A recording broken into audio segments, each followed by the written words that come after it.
I find it very hard when they refer to them as the talent. These tattooed numbos, Yes. you know what I mean? And they were all, oh, God, it was awful. I wanted to fumigate the place. You know, when they're gone, I thought, just don't like them. But of course, it's money. So you go, oh, how much do you want to charge for that? You know, because we've got 3 of these. We've got 2, one on the 9th floor, 2 down here, and a green screen. So again, if you need to film anything or, you know, get people in. Really? That's interesting. You know, it's we can, as I say, we've done 42nd Street. We did a lot for Bill Kenwright, but as you know, he's quite ill. And then we did a lot for Webber. Bit of a challenge.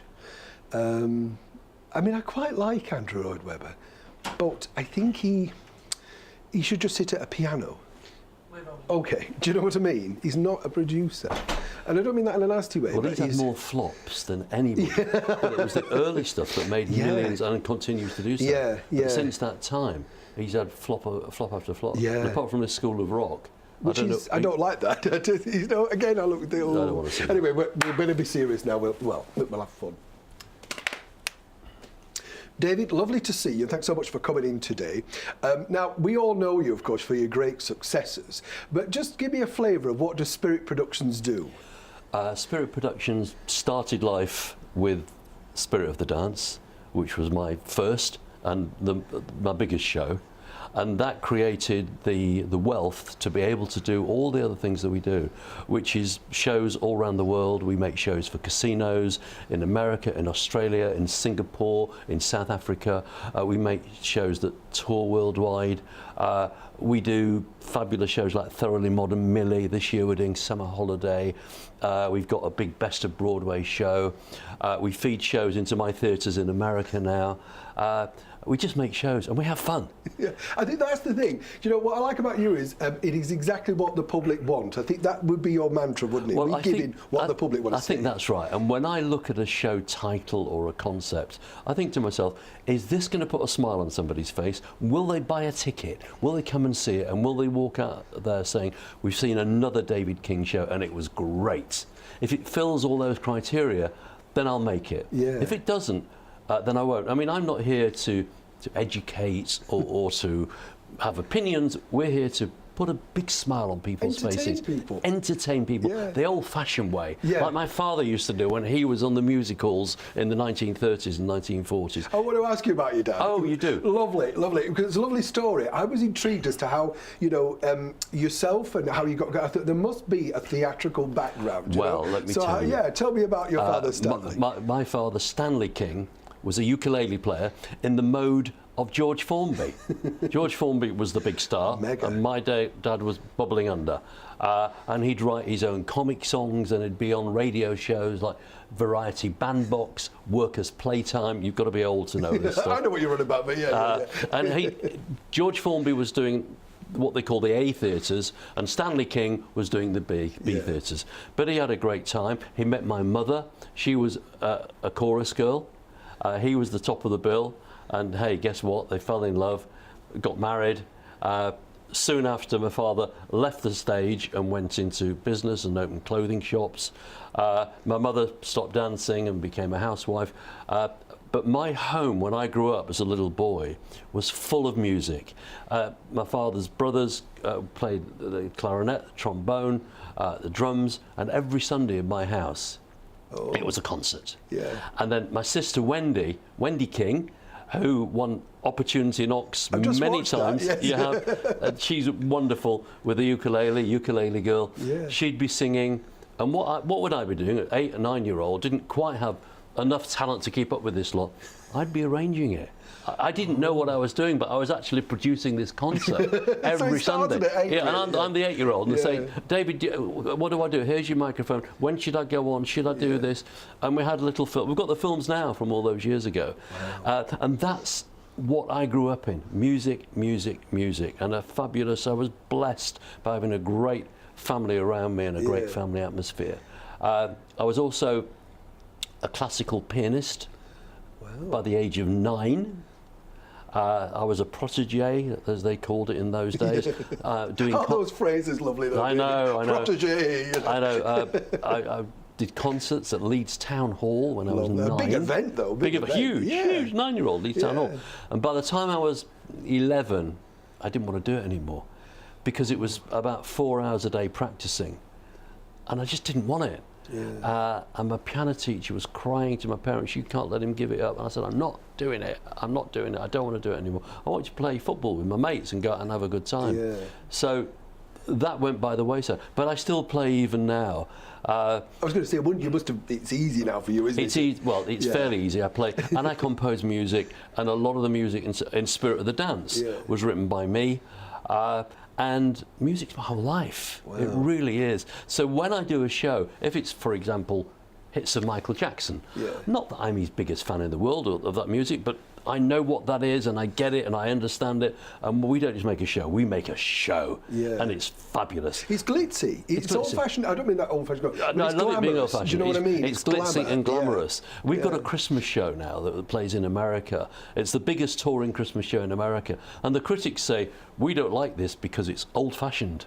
Well, of course it's old-fashioned because we're doing White Christmas and I'll Be Home for Christmas and all the fabulous Christmas songs. Christmas could be seen as old-fashioned, though, David. Do you know what I mean? How do you reinvent that? You know, it's like, Christmas is old-fashioned, and this is an old-fashioned show. But my golly, it's great, and it sells out, and the punters love it, and the critics still say, "Yeah, but it's old-fashioned. We want some Cirque du Soleil in there." And I say, "Shut up! This is a great big. It's like 42nd Street with all the tap dancing. We've got the tap dancing. We've got the dancers, the singers. We've got Santa Claus. That's a great show." But old-fashioned, you bet your life it is. But you mentioned critics because that's always been a bane of my life. Many years ago, when I worked for Sky News, he used to send me to review theatre. Yes. You know, and I, like yourself, love theatre and didn't like everything, but I always tried to put myself in the place of the person who might like it. And also, if you criticise something, that show can close, the box office staff get laid off, there's a lot of jobs lose if you have a lot of power when you're in these positions. What's your take on critics? Because I can't abide them personally. Well, let me tell you, we opened last year Thoroughly Modern Millie. Yes. Fabulous show, funny, a bit camp, but great. And we had the girl that just won Strictly Come Dancing. Oh, Joanne Clifton. Yeah, it was great.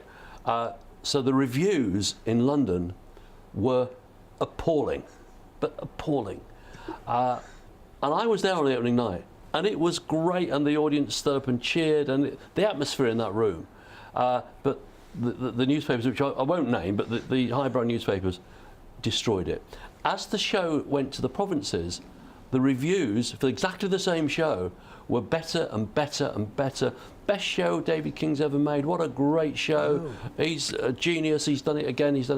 And as we got further north, it got better and better and better. But in London, and the serious papers absolutely didn't like it, didn't want it, because it's not arty enough. No. It's not arty-farty enough. But hey, we're here to entertain people. We make them laugh, we make them cry, and they give us a big standing ovation at the end. And importantly, from my perspective, they come and buy tickets. Yes. One of the newspapers... Which is the proof of that they love, what you do. That's I always think it's a bit like Stock Aitken Waterman. They never got any radio play Radio 1, but they were consistently number one because the public liked them. Exactly. And one of the quotes about me, which there was supposed to be a derogatory one, but I was flattered. They called me the working man's Andrew Lloyd Webber. Well, how fabulous is that? I love it. So I'll let my dear friend Andrew do all the posh highbrow stuff, and I'll come in right underneath and make people laugh and make them have a good time. And that's what I do, and that's why I love it. Can I ask, did your parents get to see your success, David? Because that Sadly, no. Oh, my father died about 25 years ago, at which time I was struggling. Trying to be a theatrical agent, a bit of a manager, a promoter, and I'll be honest with you, I wasn't making a living. Things were tough. Was it because they wouldn't let you in, you mean? They wouldn't let me in, nobody was interested. I'd be knocking on doors, and I could knock for all day long. Nothing, no, and no. And then one day, a friend of mine called to the house and said, "Hey, I've got 2 tickets to go and see a show at the Hammersmith Apollo. Do you want to come?" I said, "Oh, what is it?" He said, "It's called Riverdance." And I said, "Riverdance, the Irish thing?" "No, I'm not going to see that." Typical Northerners. Me and Irish people dancing, No, people dancing? No. And he said, "Come on, do me a favour, come with. My wife can't come, I've got this ticket. I said, all right, we'll come, but if by the interval I'm fed up a bit, I'm coming home. And under sufferance and screaming, he dragged me to the Apollo Hammersmith to see Riverdance. Because it was huge then, wasn't it? I mean, it's, you know, Well, I remember that period, yeah. Right, so Riverdance had just won the just played at the Eurovision Song Contest, and that's how they became known to the public. Yeah. It was held in Ireland that year, and in the break when the judges were making their mind up, the local producer produces a local show, and a young man called Michael Flatley was there, and they made Riverdance, and it was massive, beyond massive. Yeah. And I don't think I realised exactly how big it was. Anyway, I went to the show, saw the theatre packed out, nearly 4,000 people, going crazy with this Irish dance. And I'm looking at it and I'm going, oh my God, this is fantastic. After not wanting to go in the venue, this is amazing. And I said to my friend who I was with, I said, this is out of this world. I'm going to make a show like this. And he said, shut up, you balmy bugger, you can't do that. You can't get a bloody living, are you going to make a show like this? I said, I am telling you, I can feel it in my blood. This is what I'm going to do. Wow. So I left that theatre that night, and on the way home in the car, I was all bubbling, and I said, this is great, and we're going to do this, and I'm going to do that. And he said, I don't know what you're talking about. You've never made a show. How on earth could you possibly make something of this scale or whatever? I said, look, lend me some money and I'll make you a partner. He said, well, how much are you thinking of? Lend me 500 quid and I'll give you 50% of whatever I make. He said, no chance. No. He said, I'll just burn the money. He said, you've got no hope and no chance. Wow. And the more he said no hope and no chance, the more I thought, I'm going to do this.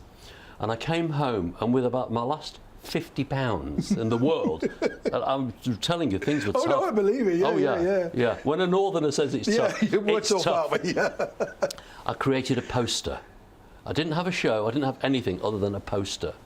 And I put across the top, the new Riverdance. Well, it was very cheeky. I shouldn't have really put that, but I did. And I was sat with the designer, and he said, well, this show needs a name. You can't just call it the new Riverdance. What are you going to call it?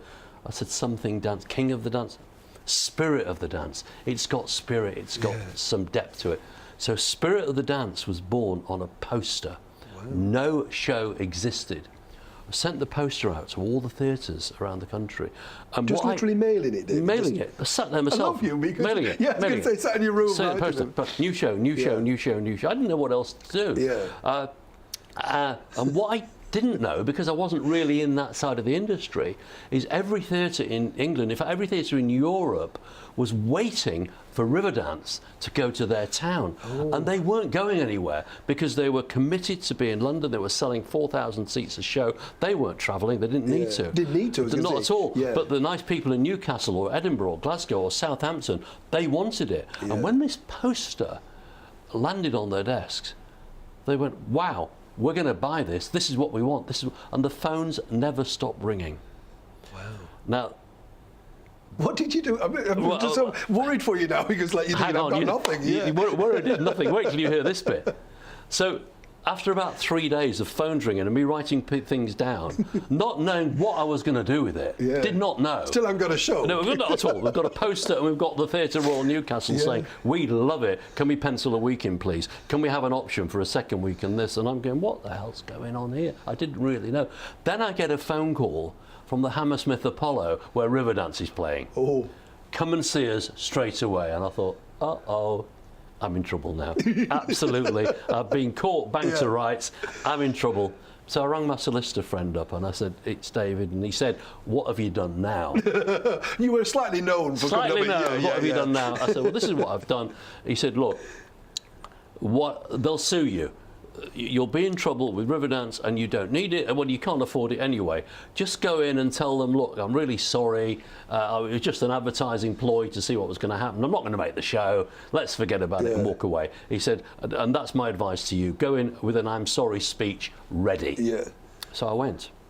and I saw a gentleman who was then the chairman of Apollo Theatres, called Sam Schrouder. Oh, I met him. I remember him. Yeah. Now, Sam Schrouder sat behind his big desk, and I'm walking in there like a naughty schoolboy to the headmaster. And you went alone, David? You were alone? On my own. It's always on my own. Yeah, it's always me. It's tough to do that, though, because you're like, stomach's going. And, No, I'll front it up. Oh, really? I'm your front man. You can send me anywhere in the world, and I'll sit there, and I'll do it. I like you, yeah. Yeah. And got my I'm sorry speech. Believe me, I had it ready. And he said, "Oh, come in and sit down." And just with those words, "come in and sit down," he didn't sound very angry. Yeah. So your brain's, ooh. I'm thinking, oh, hang on with the I'm sorry. Just hold on a minute. Yeah. Hold on. He said, so he got the poster. He had it on his desk, and he sort of slung it across the desk. "Is this yours?" I said, "Yes, sir, it is." He said, "Where is it?" I said, "It's in my mind, but it's going to be fantastic." He said. Then he got some papers off the desk, like this many papers, and he passed them to me, and I thought, oh, this is the legal court proceedings, cease and desist, stop. And do I pick it up? Am I served? Am I not served? I thought, I'll pick the bloody thing up. So I picked it up, and what's he given me? A list of all the Apollo theatres across the country. They owned about 15 theatres. Yeah, they were massive at that time. They were massive. They were the biggest theatre company in the country. And he said, "I want Spirit of the Dance, and here's the list of theatres. Can you have it ready for September?" Wow. And I went, "Oh my God." And I said, "Of course we can." Like a true theatrical impresario. We'll be ready. Yeah. We'll be ready, baby.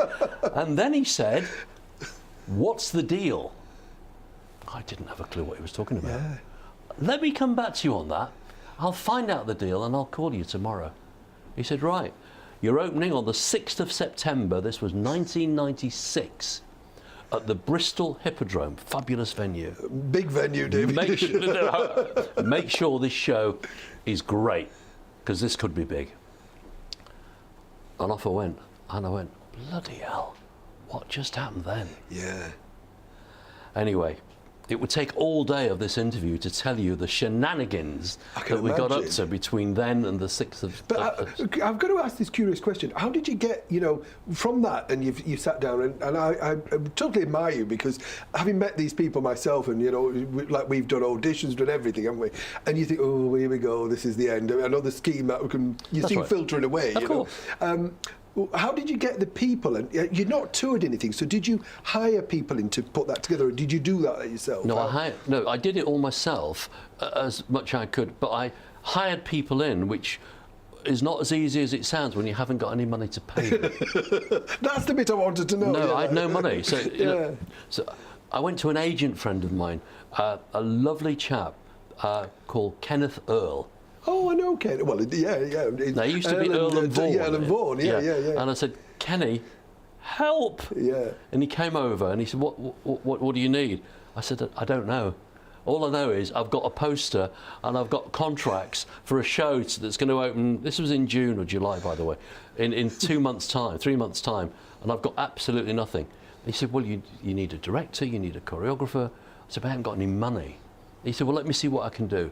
And with Kenny and 1 or 2 other people, favours were called in, and the show opened in September, but not as the Spirit of the Dance is today, which is a fantastic dance extravaganza. It was more a variety show. We had acts on and a compere, and now we're going to have this, and now we're going to have that. And when it came to the Irish dancers, I went to the local Irish dance school in Finchley and said, "Do you want to bring all your dancers in and just dance on this stage? Do you know like kids dance in Panto?" Well, this was an Irish dance school for Irish kids, and they all came. Wow. What an opportunity for them, though, as well. Oh, it was huge. Yeah. Huge. And the opening night of Spirit of the Dance on the 6th of September 1996 at the Bristol Hippodrome was a huge success. God knows why, because the show was bloody awful.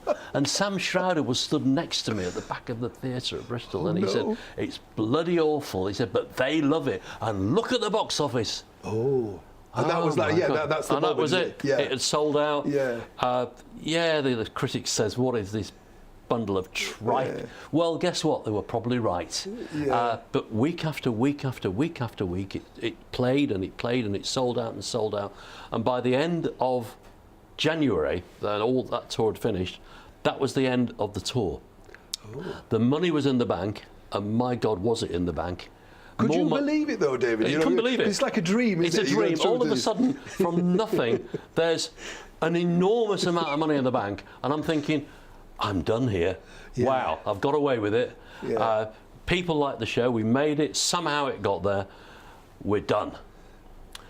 And then, when I thought it had all finished, and I've got this money, isn't that great? There was a trade magazine called Polestar that goes all around the world, literally, and they have lists of what all the theatres take on the various shows.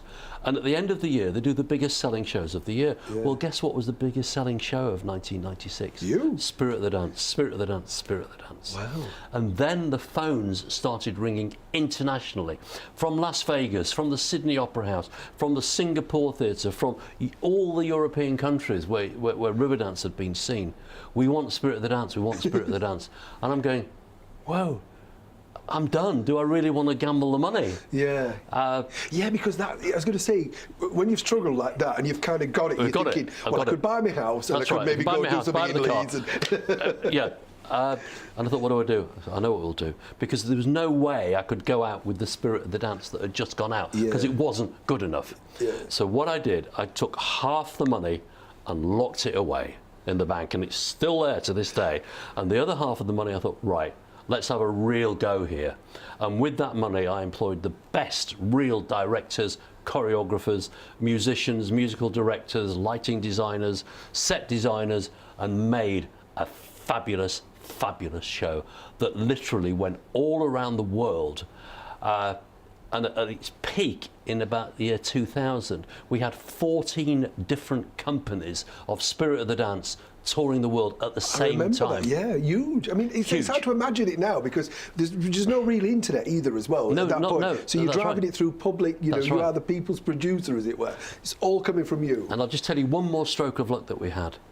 A few weeks after I saw Riverdance, Michael Flatley, who was the undoubted star of Riverdance, had a big bust-up with them. Oh, yeah. And he walked out and he said, I'm not sure what he said, but all I know, he said, I'm going to make a show bigger and better than Riverdance because I made that one and I'm going to make a new show. Wait for my show. Well, he took quite some time with Wait for My New Show. It was over 2 years before he turned up. And when we announced Spirit of the Dance, people thought that this was Michael Flatley's new show. And ticket sales went whoosh. Gosh. And I'd be stood at the back of the theatre and people would say, what a great show. Which one was Michael Flatley?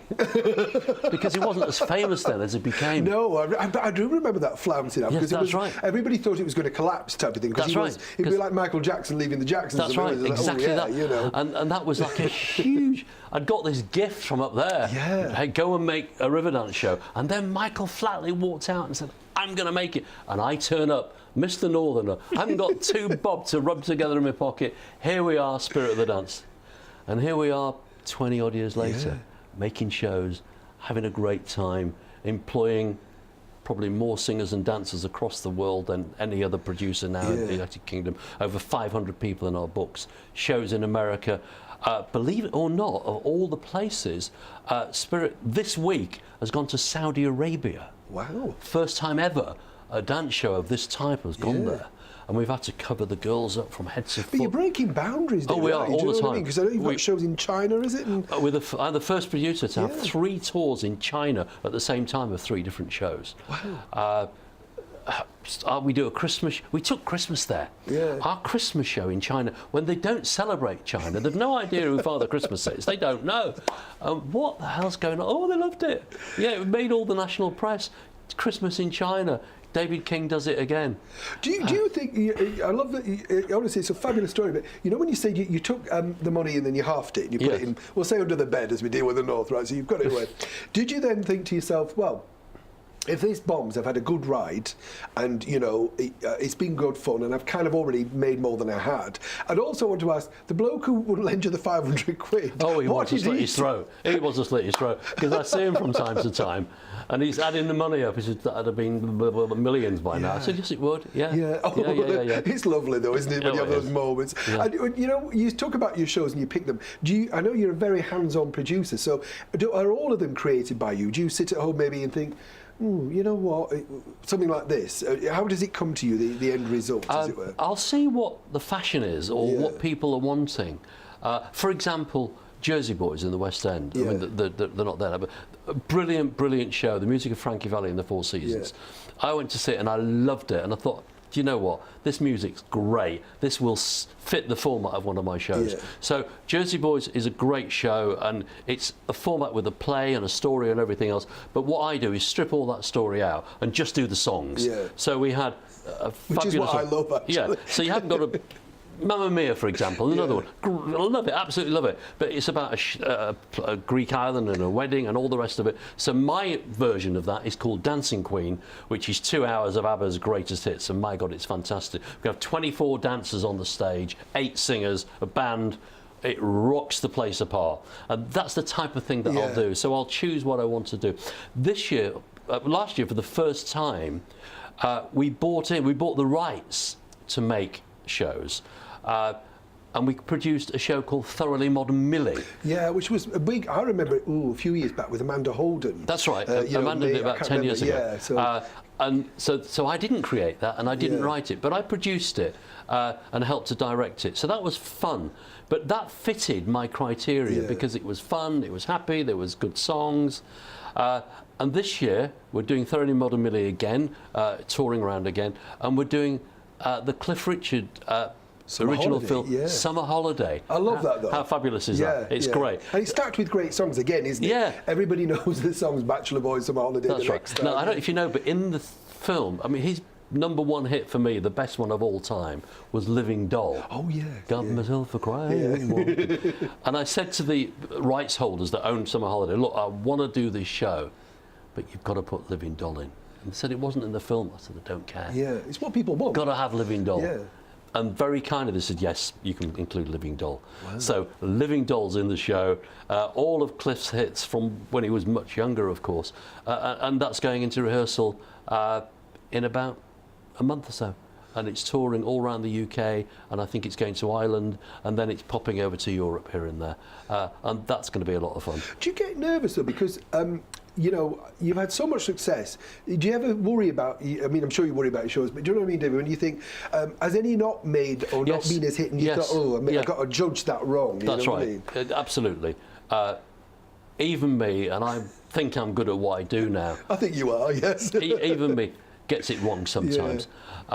But what I do, the format of how I present a show to the theatre buying, not the public, the theatres have got to buy into it first. The Leeds Grand Theatre, he's got to fancy it, want it, he's got to think it's going to sell. And if he doesn't, then there's no point. So what I do before I make a show at all is I make a poster. We go back to the poster So you idea. still do that? I do that. I love it. The last thing, and I give lectures about this to young up-and-coming producers.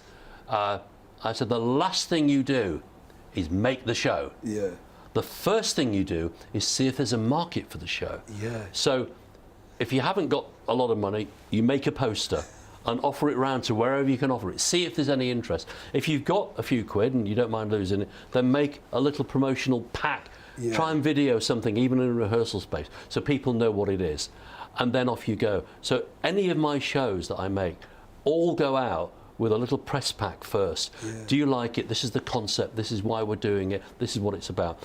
And as long as they say yes, yes, yes, yes, yes, I'll make it. Wow. But if they say, not really, well, we had something similar, then absolutely not. Don't want it. However good the idea is, it's gone. And there's been one or two bummers. There really has. And when it loses quite a lot of money. Yeah. And it's sad with all the work. But hey, it's the business we're in. Fortunately, about 75% are winners, 25% are losers, and that's not bad. No, it's not bad Really at all. not bad at And all. you see, this is what I love about you, and you've got a great energy. You know, when you watch you being interviewed and stuff, Yeah. you're very honest, because I think, you know, we are as Northerners quite blunt. You know, Northerners are, ladies and gentlemen, wherever you're watching this in the world, Yes. Northerners are the most honest people you can find. Yeah. They say it as it is, they do it as it is, and that's got me in a lot of trouble over the years. I can imagine, yeah. Because Like me. I've been on talent shows and everything else, and in America I sit on panels, Yeah. and I'm a bit like Simon Cowell used to be. He's calmed down now. Yeah. That if something's not very good, I'll say, absolutely not, sorry, not for me, goodbye. Yeah. And don't waste time, and I don't give people false hopes and all the rest of it. If they're good, then I'll tell them they're good. Yeah. But it's telling people they're bad. Yeah. That's But I hurts. admire you for that, because again, it's not just you being nasty or creating a character. Your investment, you know, is in the production. So if they can't do it on opening night, this little, I can't sing it. It's you they're looking at, That's not right. the girl or the boy. And when I audition people, whether it's one of the dancers, and there can be 24 Yeah. dancers in one of my shows, or one of the singers, I always ask myself the same question: would a member of the public pay to buy a ticket to see this person do whatever they're doing? Yeah. And if the answer is no, then I don't take them. If the answer is yes, then I welcome them with open arms. And we work and we create. But the biggest thrill with me, with my new shows, as I make new shows, is the first opening night. Yeah. When I stand at the back of the theatre and see, all being well, a full theatre and people clapping and cheering for something that I have created. And that first night is the main buzz for me. Yeah. After that first night, I'm kind of done with it. Right, you go. It's like the children going, right, go Yeah, now. Go yeah. go around the world and bring me loads of money. Yeah. That's what you need to do. Because you're already on to the next. I'm on the next one. I was I'm the gonna next say, one. Yeah. Yeah. And You're we're not a Gemini by chance. No, I'm not. I'm an Aries. I was going to say, you know. Let me tell you what happened this week. We went to see, I don't know if you've seen the film The Greatest Showman. Oh yes, yeah. Brilliant, brilliant, loved it. My daughter went to see it up in Leeds, Jodie, and she rang me and she said, Dad, this show's great. You need to make a show like this. So, here we go again, here we go. So we made a poster called what's it called? Whatever it's called, the Greatest something or other, not the Greatest Showman, but something. And that's on sale now. Within a week, Yeah. people say, we want that, we want that, we want that. So you're reacting though, aren't you, David? You're a very clever producer. I'm not just saying that, very clever, because you're literally reacting. It's like pop music to the trends of the time. No, absolutely. You know, We it's like follow- what yeah. people like, and then you go, Follow well, the we'll fashion. go that, yeah. Completely. Listen, I'm the first to admit I don't create the fashion. I'm a follower. Yeah. But my God, do we follow strong. And we take it over and we own it. Yeah. But we wait. Yeah. Like The Greatest Showman, like Riverdance, like Mamma Mia. Yeah. Let them open the doors, and then if I think there's room, in we go. And every year I think, I'm going to stop now. Yeah. Because it's enough, and I've done it, and what do I need it for? And I'm travelling around the world, and I'm going here and everywhere and flying. And do you know what? Every year I do even more and even more. Do you think you could stop though? Because you strike me as the sort of. I remember watching. I can't remember what I was talking about. I saw a documentary of you in one of the glamorous locations of Leeds Market of all places. Yes. And that's what inspired me with you, because I just thought you're amongst the real people. You know, I could see what you were Absolutely. doing. You were Yeah. talking to the woman on the cloth store and the fish stall and chat, and you're gleaning a perspective. You know. That's right. That was, I believe you're talking about Secret Millionaire. Yeah, I think so. Yeah, yeah. When they It shipped was me very back to good. Leeds, to the Yeah. darker side of Leeds, to Yeah. experience what was going on. And yeah, but you came across, I'm going to say, it's very straight, as we say. I loved it, but you were very straight and down the line, and you were giving people concrete advice. Absolutely. And it worked. You Yeah. know, I thought, well, you're That's not right. sort of pussyfooting around here. You say, well, you know, you should do this. But we don't. Yeah. David King doesn't pussyfoot. He says it. And often I get into trouble. And my lovely wife often says to me, shut up. Did she cringe? Oh, yeah, well, at the beginning she did. Now she's used to it. Yeah. Yeah. Roll eyes, move on. That's right, move on. We've got to wrap quickly because we haven't got too much time left. But I Okay. want to ask you, the first time I met you, and you were very kind, we came along to your launch of Debbie Reynolds at the Sofitel, it bless was her. in London, Yes. and we went to see your brilliant, I thought it was a brilliant, brilliant show. What a performer she was, and you became friends with her. So Great what friend. was she like, you know? Debbie Reynolds was like everybody's great aunt. Yeah. She was fabulous. She was warm. She was funny. She talked for hours and hours and hours, and I thought she was name dropping all the time. Frank Sinatra, this, but she wasn't. These were the people that she was around, that she grew up with. Yeah. Debbie Reynolds was wonderful, and her Singing in the Rain, we still watch it in our house. Yeah. She worked for me in America in one of my theatres and said to me, I'd love to come back to London. Nobody wants to bring me back.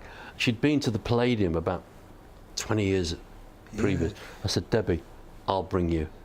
And she said, I want to go around the provinces. I want to meet the people. So we took her literally around the major cities of the UK and finished up doing, I think it was 4 weeks in the West End of London. And I was with her for the whole tour. And what a lovely, lovely lady. I remember we had lunch at the Ritz on her birthday. And we were sat there, and people were coming up to her as if it was the Queen. They'd, oh, Debbie, we love you, we love you, we love you. And she smiles, lovely. And she absolutely loved it. And I said, don't you ever feel a bit intrusive with all this? And people, this is all I've known since I was this big. And she was the most wonderful lady. Wow. Wonderful, wonderful lady. Did you make a poster of her show before? Yes, I did. Oh, David. Yeah, yes, we did. Yeah, and the title that actually Graham in my office made up for her, for the show, was Alive and Fabulous. Yeah.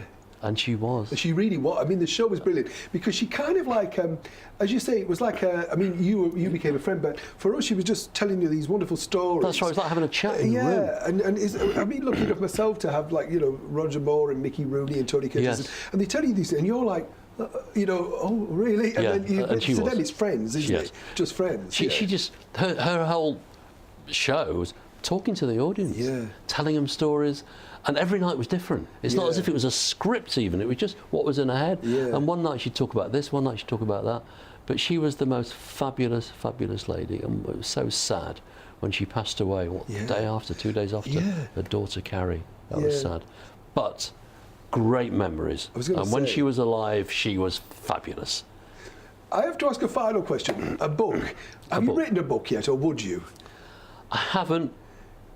I've been approached to write a book, and I haven't yet. And I've got some personal reasons why. You're too young as well, but I mean. Well, not really. You know, we're all getting there. We're all getting a bit older. Maybe one day I'll write a book. So, hey. I love the fact as well that, you know, I like the fact that you go and talk to people who want to be producers and marketing and stuff, because I think that's one of your great strengths, and that's what makes you a good producer and, dare I say, leader. I talk to the people. It's like your marketing brain is just very clever, because I think a lot of people can put shows on, but they don't know how to market the show. So this is, if I say so myself, the good thing about me is there's two sides to me. Number one is the creative side. But people that have got creative side don't normally have the other side. The other side is the business side. And I have to say, I'm good at business as well. Started off in Leeds Market. That's where I was when I was 15. Left school at 15, went to work on Leeds Market to make a living. And I did make a living. What did you do on Leeds Market? Selling whatever I could get hold of. Ladies' clothes, tights in those days, stockings, whatever. Got into jewellery and then other things. But I bet your mum must have thought, what's he doing now? What's he doing now? But when I was 17 and bought myself my first car, and my other friends were still at school, I think, wow, this must be working. So with the creative side and with the business side, the combination, if it goes right, is a dynamic combination. Sometimes it goes wrong, as I've said. Even I'm not perfect all the time. A lot of the time, and long may it last. But hey, if it all collapses tomorrow, we've still got the money under the bed, so that's all right. I was going to say, as long as it's still under the bed. It's still under the bed. David King, it's been an absolute thrill to meet you today. Thank you so much for being my guest. You bet. Thank you. Thank you. Just do a quick piece to camera. Okay. That was brilliant, David. You Thank like you. that? Okay. I kind of, I knew the story about the poster, but you are like me. You see, we do the same thing with TV shows. Yeah, I just see them. The other day, I noticed that nobody made a programme about Winifred Atwell. And I thought, you know, Channel 4, black, you know, you're tick in your head. So I said to the boss, right, we're going to do this. And they look at you as if, oh, what now, you know. But I've made the programme. I look and think, well, we'll worry about that if they say yes. But I think it is a northern thing. Like, and then if you don't say yes, you go, all right, we'll go to the next one. What else should we do? You can't, it's hard to find. I think in this day and age, because it goes a lot quicker than what we remember, trends go, you know, you could do something. And the beauty of you is being quick, because if you think about it, you make a show or an album or something, that genre can have gone within 3 months. Oh, yeah. And people go, oh, it's old-fashioned. So, you know. Sorry, are we into Tulu? Put your thumb up, yeah. All I want you to do now, David, is when I say, remember, David, if you say that's right, if you miss it, you miss out. Say that again. So when I say, remember, David, if you say into camera, that's right, Neil, if you miss it, you miss out. Okay. Ready? Here we go. Just move my time. Hi, it's Neil Sean here on Your Entertainment News, and today I'm joined by take two. Hi, you see, we all get it wrong. Hi, it's Neil Sean here on Your Entertainment News. Now, today I'm joined by. Oh, come on, don't be nervous. I don't know why I can't get it today. Okay, take three. Hi, it's Neil Sean here, and today I'm joined by one of my favourite theatrical people. Yes, producer, marketeer, and all-round brilliant guy, Mr. David King. Remember though, David?